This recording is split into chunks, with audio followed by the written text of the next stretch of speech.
اللہ الرحمن الرحیم اللہم صلی علی محمد وعلی محمد۔ ہماری آج اس گفتگو سے ایک سلسلہ شروع ہو رہا ہے جس میں ہمارا موضوع چہارتوں معصومین علیہ السلام کی سیرت طیبہ ہے۔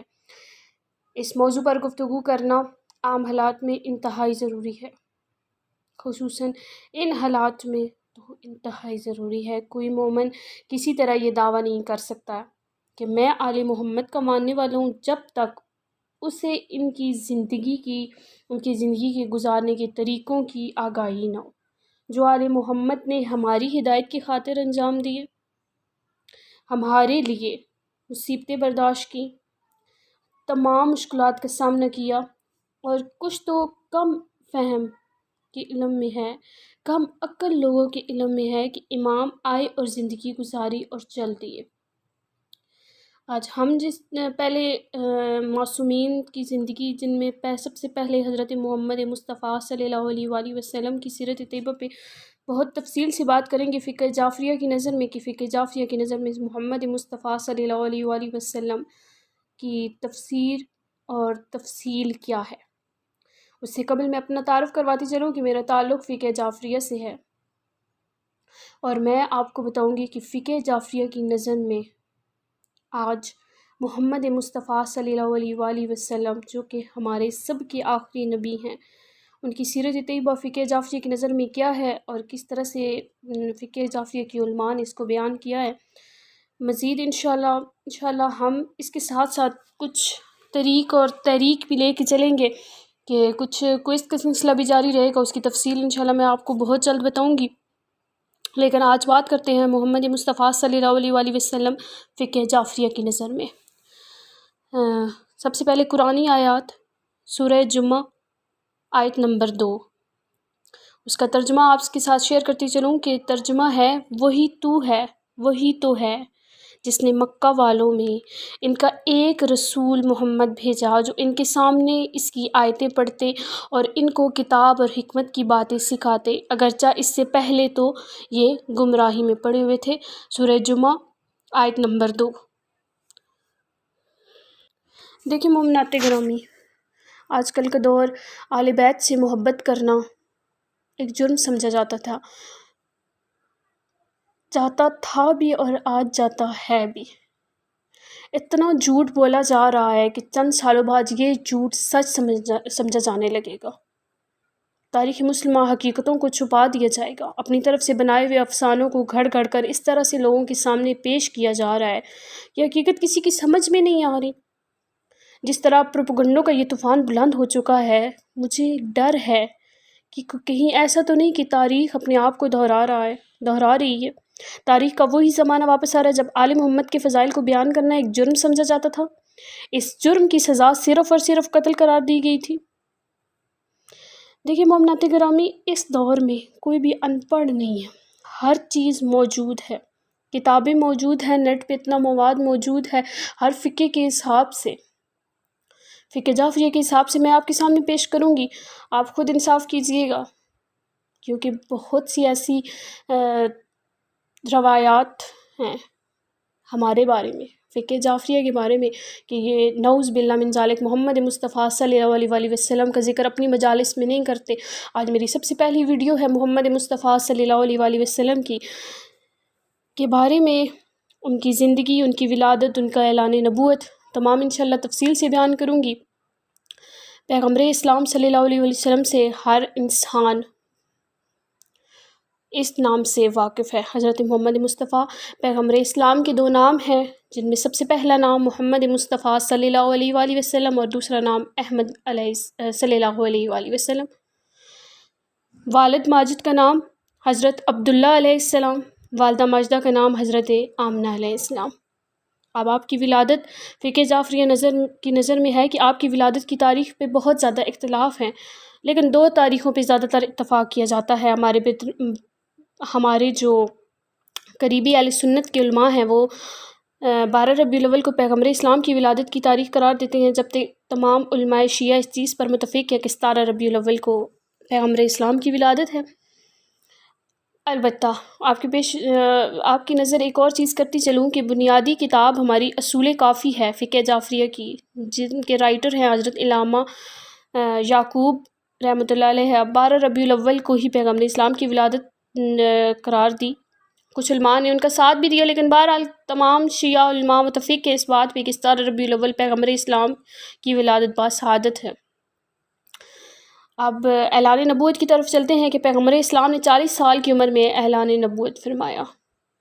27 رجب کی تاریخ تھی اور 21 مارچ نوروز کا دن تھا۔ فکر جعفریہ کی نظر میں جب پیغمبر اسلام نے اعلان نبوت کیا 13 سال مکہ مکرمہ میں مقیم رہے۔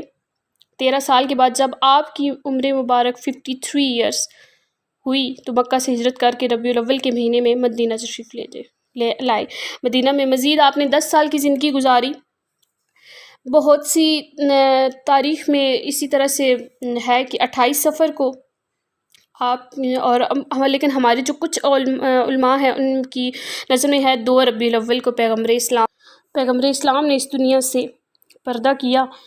28 صفر زیادہ مشہور ہے۔ 28 صفر 11 ہجری میں پیغمبر اسلام اس دنیا سے رخصت ہوئے، اس دنیا سے پردہ کیا۔ پیغمبر اسلام کو مسجد نبوی کے اسی حجرے میں دفن کیا گیا جہاں آپ صلی اللہ علیہ وسلم قیام فرماتے تھے۔ پیغمبر اسلام کی ولادت مکہ میں ہوئی اور وصال مدینہ میں ہوا۔ اولاد پیغمبر اسلام کی اولاد کے بارے میں شدید اختلاف ہے، لیکن فقہ جعفریہ کی نظر میں فقہ جعفریہ کی نظر میں نہیں، فقہ جعفریہ کی روایات میں، فقہ جعفریہ کے علماء کی نظر میں آپ صلی اللہ علیہ وسلم کی 3 صاحبزادے جن میں حضرت قاسم علیہ السلام، حضرت طیب علیہ السلام اور حضرت ابراہیم علیہ السلام، اور ایک صاحبزادی ہیں جن کا نام حضرت سیدہ فاطمہ زہرا سلام اللہ علیہ۔ مزید آگے بڑھنے سے پہلے آپ سے ایک گزارش کروں گی کہ معصومین کا جب بھی نام لیا جائے اپنی زبانوں کو محمد مصطفیٰ کے نام سے اور درود پاک سے اپنی زبانوں کو متبر کیا کریں، کوشش کیا کریں کہ جیسے ہی نام لیا جائے ساتھ ہی صلوات محمد وآل محمد پر پڑھ دیا کریں۔ بہت ثواب ہے اس چیز کا، اور ہر انسان اس چیز سے واقف ہے کہ درود پاک کا کتنا زیادہ ثواب ہے، پھر ان کے نام پہ پڑھا جائے تو پھر اس کا ثواب بھی دگنا۔ تو آگے ہم بات کرتے ہیں، اس میں ساری تاریخ جتنی بھی تھی وہ میں نے چھوڑ دی، اس پہ انشاءاللہ مزید جو ہے نا وہ ڈیٹیل میں بات کروں گی۔ ابھی ہم صرف حضرت محمد مصطفیٰ صلی اللہ علیہ وآلہ وسلم کی زندگی کے بارے میں سنیں گے، پڑھیں گے اور دیکھیں گے۔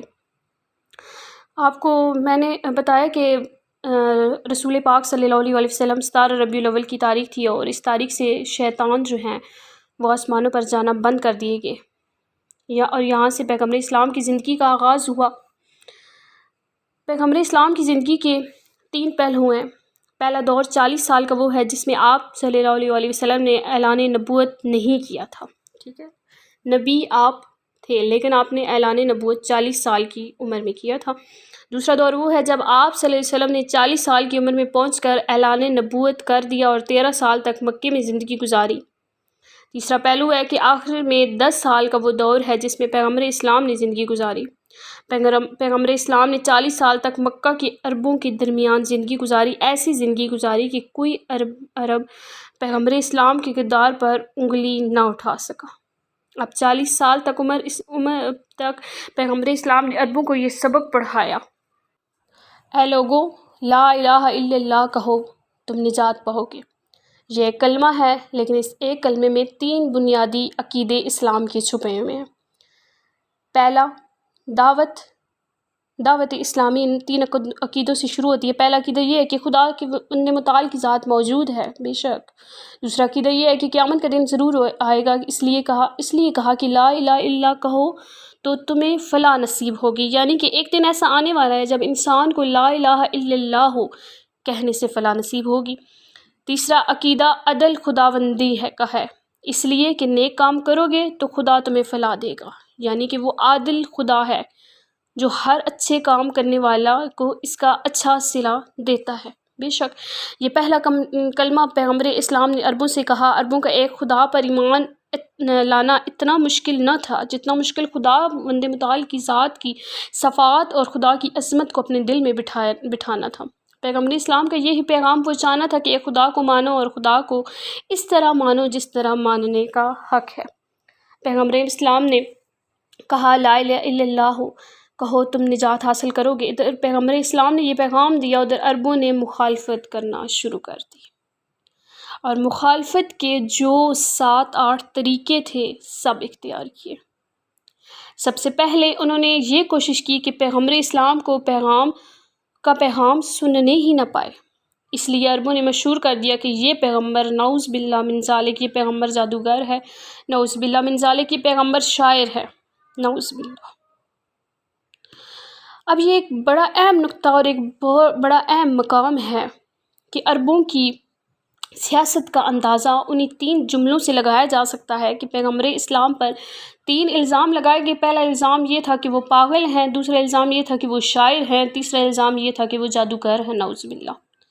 عربوں کی سیاست کا اندازہ آپ انہی 3 باتوں سے لگا سکتے ہیں، کیونکہ ان کی 3 جملوں کے پیچھے ایک بہت بڑی سیاست تھی۔ وہ سیاست کیا تھی؟ آئیے دیکھتے ہیں۔ پہلا الزام یہ لگایا گیا کہ آنے والا یہ شخص پاگل اور مجنون ہے۔ یہ کیوں کہا گیا؟ ان کا مقصد پیغمبر اسلام کو محض برا کہنا نہیں تھا، بلکہ معاشرے کا ایک طبقے سے جدا کرنا تھا۔ اس لیے پاگل بچوں کی کمزوری ہے۔ جو پاگل ہوتا ہے نا انسان، وہ بچوں کی کمزوری ہے۔ بچے اکثر کیا کرتے ہیں کہ جب ان کو کوئی پاگل نظر آتا ہے تو پہلی بات ہے کہ اس کو پاگل پاگل پکارنا شروع کر دیتے ہیں۔ دوسری بات یہ ہے کہ وہ پتھر لیتے ہیں اپنے ہاتھ میں اور اس پاگل کو مارنا شروع کر دیتے ہیں۔ تو اب عربوں نے کہا کہ یہ رسول تو پاگل ہے۔ یہ کہہ کر انہوں نے عرب کے جتنے بچے تھے ان تمام بچوں کو رسول صلی اللہ علیہ وآلہ وسلم کے خلاف کر دیا، تاکہ یہ رسول اکرم صلی اللہ علیہ وسلم کے پیچھے لگ جائے۔ دوسری بات انہوں نے یہ کہی کہ رسول شاعر ہیں۔ ایک شاعر تو ممنات کرامی ہماری نظم میں وہ ہوتا ہے جو سلیقے سے بیٹھ کر شعر اور نظمیں کہتا ہے، لیکن عربوں کے متعلق عرب ممالک میں ایک شاعر ایک ایسے انسان کو کہا جاتا ہے جو الٹی سیدھی بہکی باتیں کرتا ہے، تو کہا گیا کہ یہ شاعر ہیں۔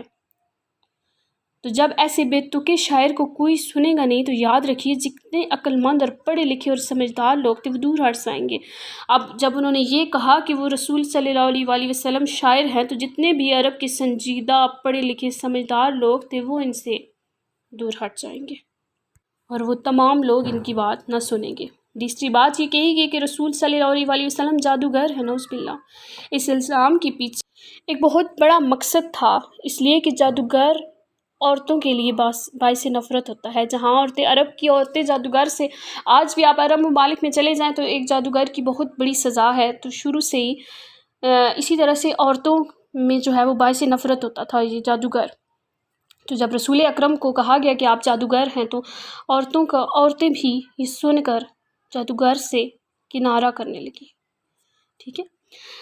اس لیے وہ واقعہ جو آپ نے بار بار سنا ہوگا، آپ کی نظر میں ایک واقعہ آپ کی گوش گزار کرتی چلوں، بہت سی مومنات گرامی ماشاءاللہ با عمل اور با علم لوگ ہیں، ایسا کوئی بھی نہیں ہے کہ جو ان پڑھ اور جاہل ہو۔ تو آپ کی پھر بھی میں آپ کو ایک رسول پاک صلی اللہ علیہ وسلم کا ایک واقعہ سناتی چلوں کہ مکہ کی گلیوں میں جا رہے تھے ہمارے پیارے نبی۔ ایک مرتبہ آپ کی نگاہ ایک ضعیفہ پر پڑی جو اپنی پشت پر لکڑیوں کا گٹھا اٹھائے ہوئی تھی، لکڑیوں کا بوجھ اٹھائے ہوئے چلی آ رہی تھی۔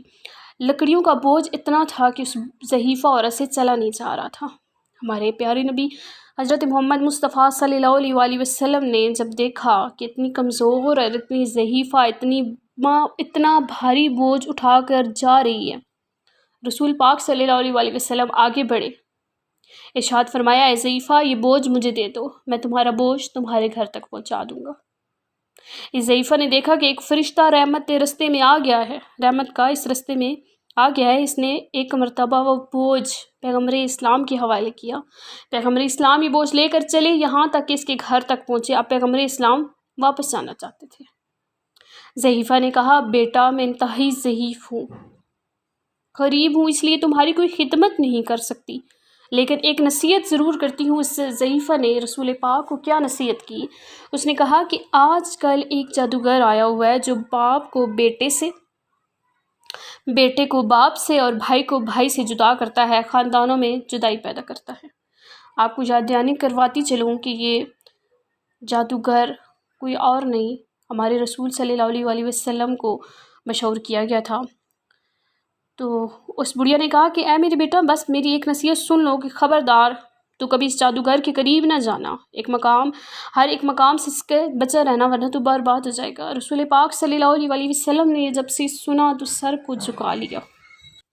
پھر رسول اکرم صلی اللہ علیہ وسلم نے ارشاد فرمایا، اے ضعیفہ، یقیناً میں آپ کی نصیحت پر عمل کرتا، لیکن کیا کروں کہ میں اس جادوگر سے بچ ہی نہیں سکتا۔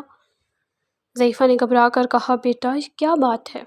ارشاد فرمایا، اے ضعیفہ، وہ شخص میں ہوں جس کو لوگ جادوگر کہہ کر پکارتے ہیں۔ اس ضعیفہ نے جب یہ سنا تو ایک مرتبہ کانپ اٹھی اور کہا، اے بیٹا، یہ تو نے کیا سب کچھ، کیا یہ تیرا دین مذہب بھی یہی کہتا ہے؟ رسول پاک نے ارشاد فرمایا، یہ تو میرے مذہب کا بنیادی اصول ہے کہ کمزور کی مدد کرو۔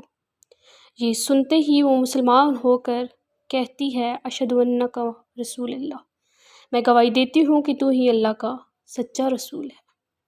اب عربوں نے کہا کہ یہ رسول جادوگر ہے تو عورتوں کو رسول سے ہٹایا جا رہا ہے۔ ابتدا ہی میں پہلے مقام پہ رسول اکرم صلی اللہ علیہ وسلم کی تبلیغ کو آگے نہ بڑھنے دو، عورتوں کو رسول اکرم سے بچاؤ، بچوں کو رسول اکرم سے جدا کر دو، نوجوانوں اور بوڑھوں کو رسول اکرم سے دور کر دو۔ اب آپ یہ اندازہ لگا سکتے ہیں کہ یہ کتنی بڑی سیاست تھی۔ جب عربوں نے 3 الزام لگائے 3 گروہوں کو دور کرنے کے لیے، بچے بھی رسول اکرم صلی اللہ علیہ وسلم سے دور جائیں، عورتیں بھی دور جائیں اور بوڑھے بھی دور جائیں، تو اب پیغمبر اسلام کو بھی ضرورت تھی 3 ہستیوں کی جن کو لے کر وہ چلیں تاکہ ان 3 الزامات کو غلط ثابت کریں کہ مجھے تم نے کہا کہ شاعر ہوں تاکہ بوڑھے میرے قریب سے ہٹ جائیں، سمجھدار لوگ میرے قریب سے ہٹ جائیں، تو اب مجھے بھی ایک بوڑھے کی ضرورت ہے جو ہر مقام پر ساتھ رہے اور بتاتا رہے کہ دیکھو یہ شاعر نہیں ہے، میں اس کا ساتھ دے رہا ہوں۔ تم نے کہا کہ جادوگر ہے تاکہ عورتیں میرے قریب نہ آنے پائیں، تو اب مجھے بھی ایک عورت کی ضرورت ہے جو ہر مقام پر میرا ساتھ رہے اور بتائے کہ دیکھو یہ جادوگر نہیں ہے ورنہ میں اس کے قریب نہ جاتی۔ تم نے کہا کہ یہ مجنوں ہے تاکہ بچے بھی اس کے قریب نہ آنے پائیں، تو اب مجھے ایک بچے کی بھی ضرورت ہے جو ہر مقام پر میرے ساتھ رہے اور بتائے کہ یہ دیکھو یہ مجنوں نہیں ہے، اگر یہ مجنوں ہوتے تو میں ان کے قریب نہ جاتا۔ چنانچہ پیغمبر اسلام نے حضرت ابو طالب علیہ السلام کو لیا تاکہ شاعر کے الزام کو غلط ثابت کر سکے، حضرت ام المؤمنین سیدہ خدیجہ الکبریٰ سلام اللہ علیہا کو لیا تاکہ جادوگر ہونے کے الزام کو غلط ثابت کرے، حضرت علی علیہ السلام کو لیا تاکہ مجنوں ہونے کے الزام کو غلط ثابت کرے۔ صلوات پڑھ دیجیے محمد و آل محمد کی ذات پر، اللہم صلی علی محمد و آل محمد۔ اب پیغمبر اسلام ان 3 ہستیوں کو لے کر چلے، تبلیغ رسالت شروع ہوئی۔ تبلیغ رسالت جب شروع ہوئی تو ایک عجیب طریقے سے ابتدا ہوئی جس میں 50 سال کی عمر میں پیغمبر اسلام کا نکاح حضرت خدیجہ معذرت چاہتی ہوں 25 سال کی عمر میں پیغمبر اسلام کا نکاح حضرت خدیجہ الکبریٰ سے ہوا تھا۔ اس مقام پر 2 ہستیاں جو محسن اسلام ہیں، وہ پہلے حضرت ابو طالب علیہ السلام اور دوسرے حضرت خدیجہ علیہ السلام، ان دونوں ہستیوں کے ساتھ بہت احسان فرموشی کی گئی ہے۔ احسان فرموشی سے مراد یہ ہے کہ حضرت ابو طالب کو تو ایک دائرہ اسلام سے بھی خارج کر دیا گیا، نعوذ باللہ۔ حضرت خدیجہ سلام اللہ کو خارج نہ کر سکے، لیکن حضرت خدیجہ کے کردار کو چھپا کے رکھا گیا۔ یہ کہا گیا کہ حضرت خدیجہ سلام اللہ علیہا کی عمر 40 سال کی تھی جب ان کا نکاح پیغمبر اسلام سے ہوا، اور نعوذ باللہ حضرت خدیجہ پیغمبر اسلام سے پہلے 2 نکاح ہو چکے تھے۔ حضرت علامہ سید مرتضیٰ رحمۃ اللہ نے بالکل واضح لکھا ہے کہ یہ کتاب غلط ہے، اس لیے کہ جب حضرت خدیجہ سلام اللہ علیہا کی عمر 28 سال کی تھی تو پیغمبر اسلام سے پہلے ان کی کوئی شادی نہیں ہوئی تھی۔ جب پیغمبر اسلام کی عمر 25 سال کی ہوئی، حضرت خدیجہ نے پیغام بھجوایا کہ میں آپ سے شادی کرنا چاہتی ہوں۔ پیغمبر اسلام نے اس پیشکش کو قبول کیا اور حضرت خدیجہ سلام اللہ علیہا سے پیغمبر اسلام کا نکاح ہوا، اور نکاح میں بھی حضرت ابو طالب علیہ السلام نے پڑھایا۔ 25 سال کی عمر میں پیغمبر اسلام کا نکاح ہوا، جبکہ 40 سال کے ہوئے تو پیغمبر اسلام غار حرا میں تھے۔ ایک مرتبہ حضرت جبرائیل علیہ السلام اور حضرت میکائیل علیہ السلام 70,000 فرشتوں کے ساتھ آئے، پیغمبر اسلام کو نور کی کرسی پر بٹھایا اور پیغمبر اسلام کے سر پر تاج رکھ کر کہا، اقرأ، پڑھیے۔ پیغمبر اسلام نے سنا اور پڑھا، اقرأ بسم ربک الذی خلق۔ پیغمبر اسلام نے قرآن کی تلاوت شروع کی، جہاں سے پیغمبر اسلام حضرت خدیجہ کے گھر آئے۔ حضرت خدیجہ نے دیکھا، عرض کیا، یا رسول اللہ، آج تو آپ کے چہرے پر عجیب چمک اور عجیب نور ہے۔ پیغمبر اسلام نے ارشاد فرمایا، ختیجہ آج مجھ سے اعلان نبوت کا حکم ملا ہے، آج سے مجھے اعلان نبوت کا حکم ملا ہے کہ تم میری نبوت کی تصدیق کرتی ہو۔ تو حضرت ختیجہ نے بہت خوبصورت جواب دیا، ہے میرے سرتاج، مجھے تو پہلے ہی یقین تھا کہ آپ اللہ کے نبی اور اللہ کے رسول ہیں۔ حضرت ختیجہ سب سے پہلے رسالت کی تصدیق کرنے والی عورت ہیں۔ پیغمبر اسلام نے 3 شخصیت کو اپنے مددگار بنا کر مکہ میں تبلیغ رسالت شروع کی۔ وہ 3 ہستیاں کون تھیں؟ حضرت ابو طالب علیہ السلام، حضرت خدیجۃ الکبریٰ سلام اللہ علیہا اور حضرت علی علیہ السلام۔ پیغمبر اسلام سمیت یہ 4 ہستیاں تھیں جنہوں نے مکے میں اسلام کو پھیلایا، لیکن ان کے ساتھ ساتھ مکہ میں منافقین کی بھی ایک ٹولی بن گئی۔ پیغمبر اسلام نے اعلان نبوت جب وہ کر رہے تھے، پیغمبر اسلام تو منافقین اعلان نبوت کے اندر رکاوٹیں ڈال رہے تھے۔ پہلا کام تو انہوں نے یہ کیا تھا کہ پیغمبر اسلام کے قریب کسی کو مت جانے دو، اس لیے کہ انہوں نے کبھی مجنون کہا، کبھی جادوگر کہا اور کبھی شاعر کہا۔ لیکن اس کے باوجود جب پیغمبر اسلام کے ساتھیوں کی تعداد بڑھنے لگی تو ان منافقین نے دوسرا قدم اٹھایا۔ ان کا دوسرا قدم کیا تھا؟ ان کا دوسرا قدم یہ تھا کہ پیغمبر اسلام کی ساتھیوں کو توڑا جائے، اس لیے کہ رسول اکرم صلی اللہ علیہ وسلم پر ہاتھ ڈالنا مشکل تھا جب تک حضرت ابو طالب علیہ السلام زندہ تھے، لہٰذا انہوں نے سوچا پیغمبر اسلام کے ساتھیوں کو توڑو۔ پیغمبر اسلام کے ابتدائی دور میں آپ کے کون کون کسے ساتھی تھے؟ ان میں سب سے پہلے حضرت بلال حبشی رضی اللہ عنہ، حضرت عمار یاسر رضی اللہ عنہ اور حضرت سمیہ رضی اللہ عنہ۔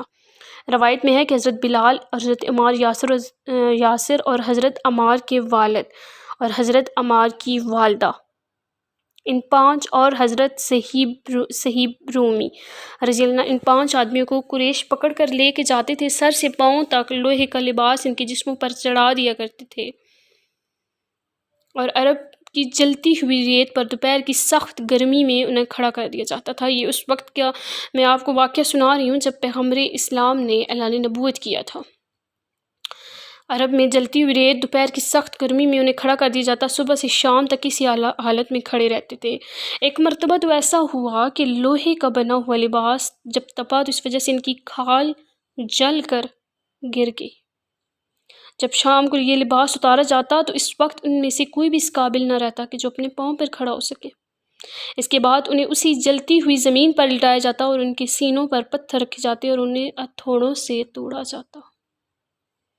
حضرت سمیہ اور حضرت عمار کی والدہ ہیں،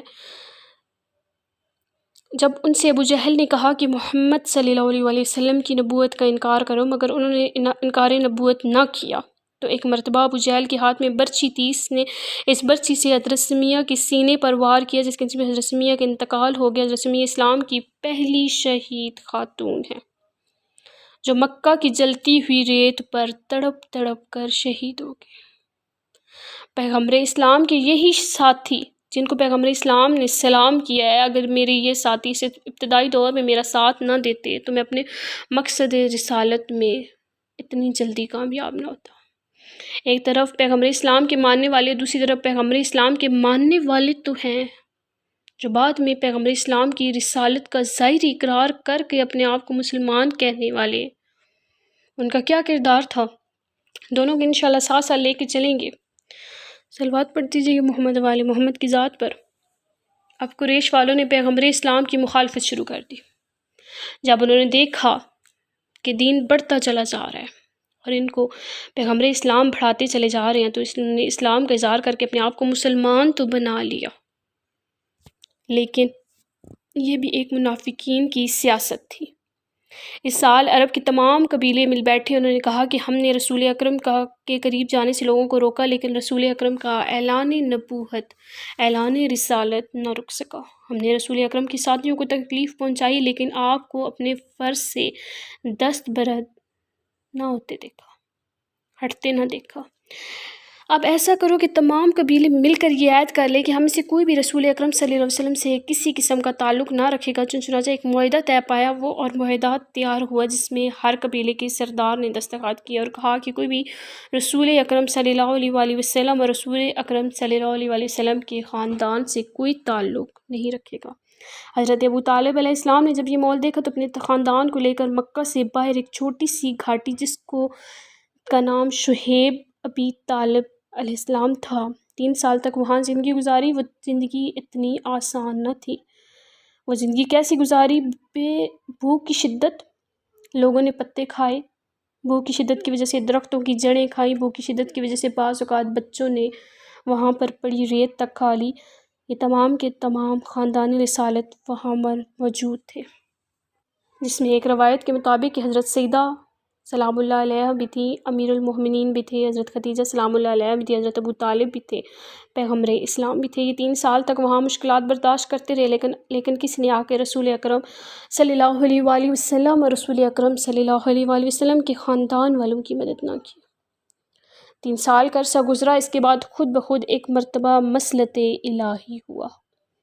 وہ معاہدہ جو خانہ کعبہ کے دروازے پر لٹکا دیا گیا تھا، اس معاہدے کو دیمک لگ گئی، جس کی وجہ سے معاہدہ گل سڑ کر گر پڑا، اور کچھ قبیلے جو پیغمبر اسلام کا ساتھ دینا چاہ رہے تھے، انہوں نے اس موقع سے فائدہ اٹھایا اور اعلان کیا کہ اب اس معاہدے کو ختم سمجھا جائے، کیونکہ وہ گل سڑ کر ختم ہو چکا ہے۔ پیغمبر اسلام باہر نکلتے ہی یکے بعد دیگر 2 صدمے پیغمبر اسلام نے برداشت کیے۔ سب سے پہلا صدمہ حضرت ابو طالب کی وفات۔ روایت میں ہے پیغمبر اسلام نے غم منایا، 35 دن کے بعد حضرت خدیجہ سلام اللہ علیہ کی وفات ہو گئی۔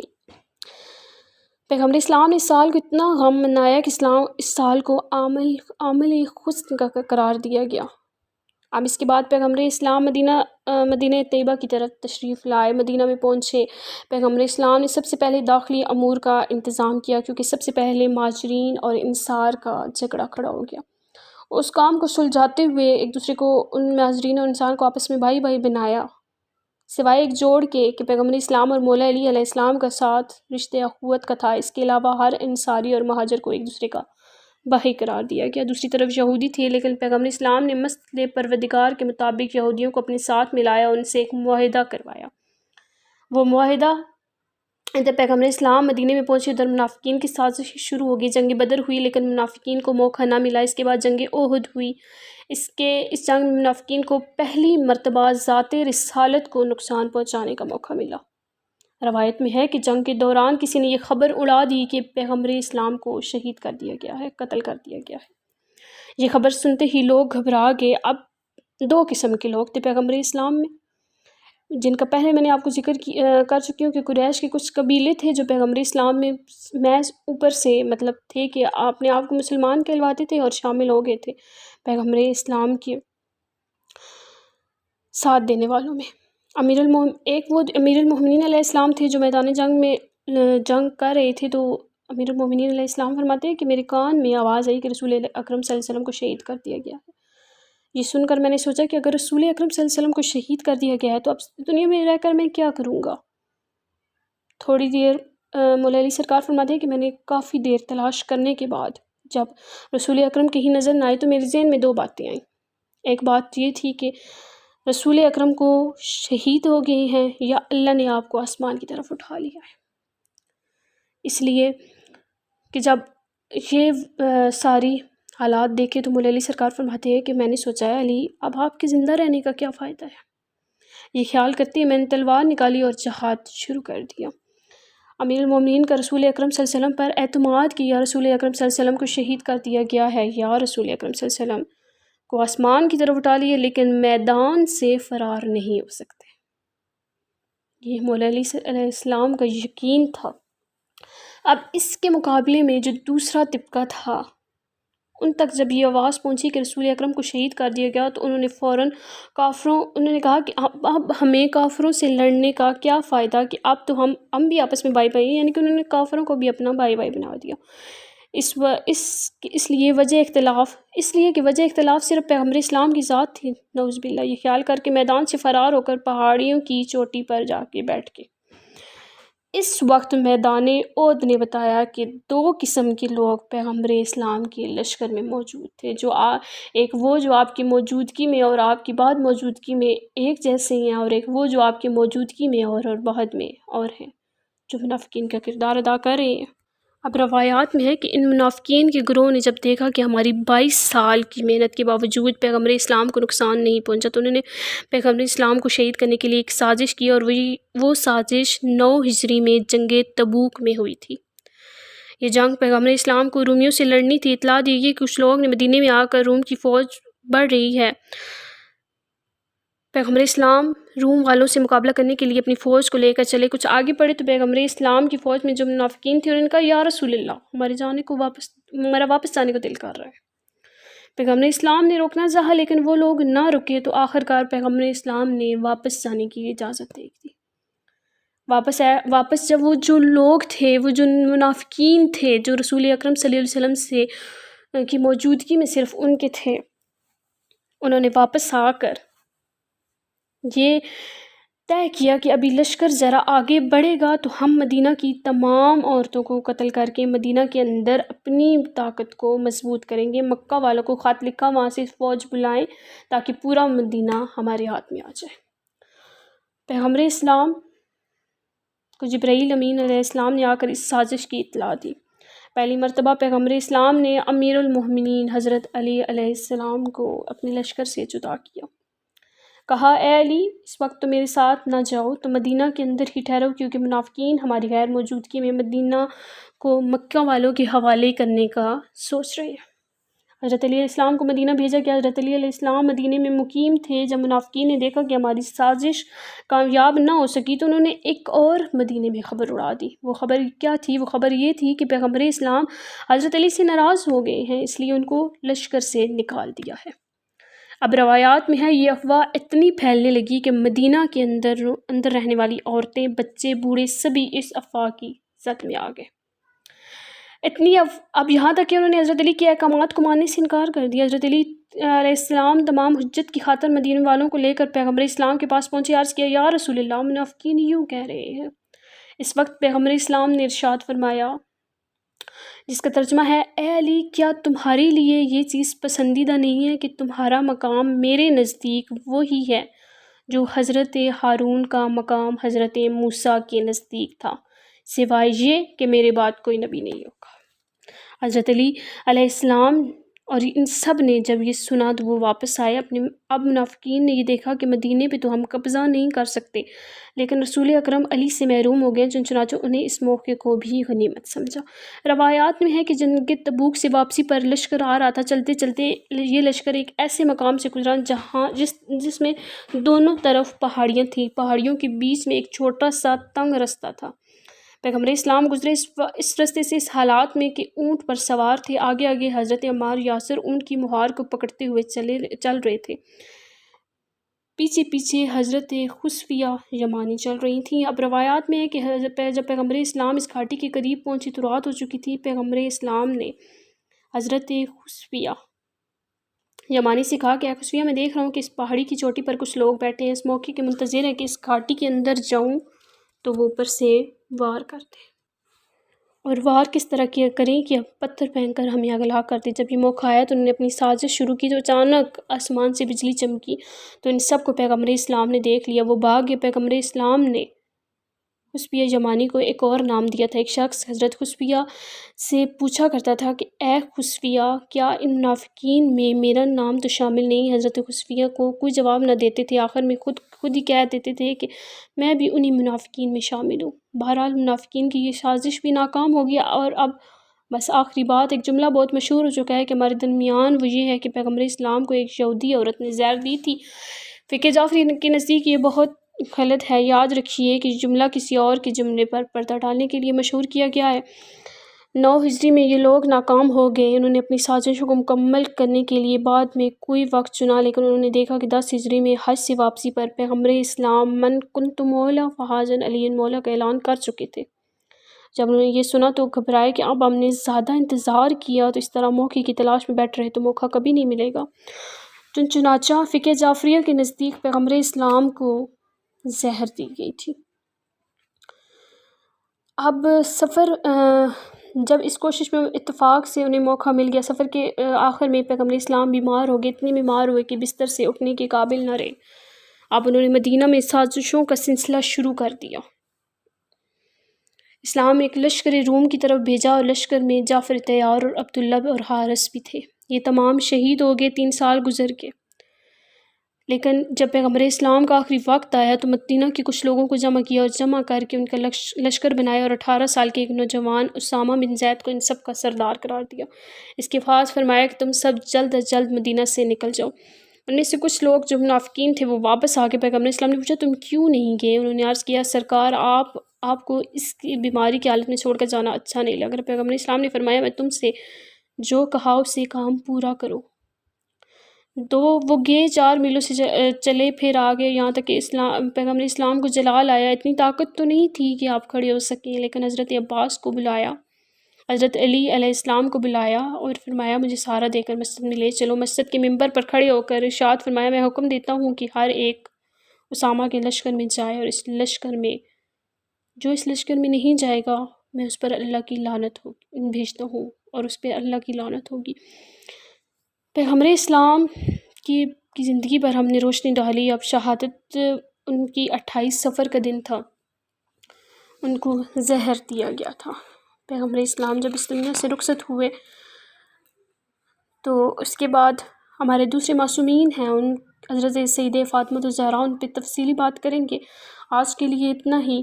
اس چینل کو سبسکرائب کر دیجیے گا اور اپنے دوستوں سے شیئر کر دیجیے گا۔ فقہ جعفریہ کی نظر میں حضرت محمد مصطفیٰ کی زندگی کے کچھ پہلوؤں پر روشنی ڈالی ہے، مزید انشاءاللہ اور بھی مزید ہم بڑھیں گے۔ اس کے ساتھ ساتھ آپ مجھے انسٹاگرام پہ بھی فالو کر سکتے ہیں، لرن کربلا میرے انسٹاگرام کے نام ہے، آپ وہاں پہ مجھے فالو کر سکتے ہیں۔ کوئی بھی بات ہو، کوئی بھی فقہ جعفریہ سے ریلیٹڈ کسی بھی قسم کی کوئی بھی کنفیوژن ہو یا اس میں کوئی غلطی کوتاہی ہوگا تو اس کے لیے میں معذرت چاہتی ہوں۔ میں نے پوری کوشش کی ہے کہ بالکل صحیح معنوں میں بالکل جس طرح سے روایات میں ہیں، کوئی اپنے پاس سے نہیں، بالکل روایات آپ سے بیان کی ہیں۔ امید کرتی ہوں کہ آپ ان کو اچھی طرح سے سنیں گے اور یاد کریں گے اور ہمارے کوئز سیکشن میں ضرور حصہ لیجیے گا۔ اس میں کوئز سیکشن کا کچھ رولز ہوں گے، وہ یہ ہوں گے کہ ہم نے 5 سال سے لے کر 12 سال کی عمر کے بچوں کو لینا ہے، ٹھیک ہے؟ ان میں سے پھر ہم ان سے سوالات کا سلسلہ کریں گے، کیونکہ یہ لرن کربلا ہے، ہم نے کربلا سے سیکھنا ہے، ہم نے سیکھنا ہے کہ ہمارے معصومین نے کیسی زندگی گزاری۔ انشاءاللہ ہم بہت کچھ سیکھیں گے۔ اپنا بہت سارا خیال رکھیے گا اور بحث و مباحثہ سے ہمیشہ پرہیز کیجیے گا، کیونکہ جب ہم بحث و مباحثہ کرتے ہیں تو ہم تو جو کہہ دیتے ہیں، لیکن ہمارے مخالفین جو ہماری امام کے بارے میں اگر کچھ بات کہہ دے تو ہمارے لیے یہ بہت زیادہ دکھ کی بات ہوگی۔ اس لیے بحث و مباحثہ سے پرہیز کیجیے، اپنے آپ کو مضبوط کیجیے اور خداوند متعال کی ذات ہماری 1000 دعاؤں کی ایک ہی دعا ہے کہ اپنے مولا مہدی کے ظہور میں اب تاجیل فرما دے۔ میرے مالک اب بہت زیادہ پریشان ہیں، دنیا کی پریشانیوں نے ہمیں گھیر رکھا ہے، ہم اپنے معصومین سے بہت دور جا چکے ہیں، تو ہماری حجت خدا کا ظہور فرما اور ان کی ظہور میں تاجیل فرما اور ایسا بعمل انسان بنا دے کہ وقت کا امام راضی ہو جائے۔ اللہم صلی علی محمد وعلی محمد دعا میں یاد رکھیے گا، اور انشاءاللہ ملتے ہیں دوسرے معصوم کی زندگی پر، تفصیلی بات کریں گے حضرت سیدہ فاطمہ الزہرا سلام اللہ علیہا۔ جاتے جاتے ایک التجا کرتی جاؤں گی کہ اپنے بچوں کو معصوم کی زندگیوں کے بارے میں تفصیل سے بتایا کریں، کیونکہ کل کو جب ہمارے بچوں سے معصوم کی زندگی یا پوچھا جائے کہ تم جو علی علی کرتے ہو تو اس علی علی کی زندگی کے بارے میں بھی کچھ پتہ ہے، وہ کون تھے، کیا تھے، تفصیلی بتایا کریں۔ انشاءاللہ میری ویڈیوز میں بھی بہت تفصیل ہوگی، لیکن مزید بیان آپ نے اپنے بچوں کو کرنا ہے، کیونکہ ہم نے اپنے ایمان کے مجاہد تیار کرنے ہیں۔ دعا میں یاد رکھیے گا، اپنا بہت سارا خیال رکھیے گا۔ اللہ نگہبان، یا علی مدد۔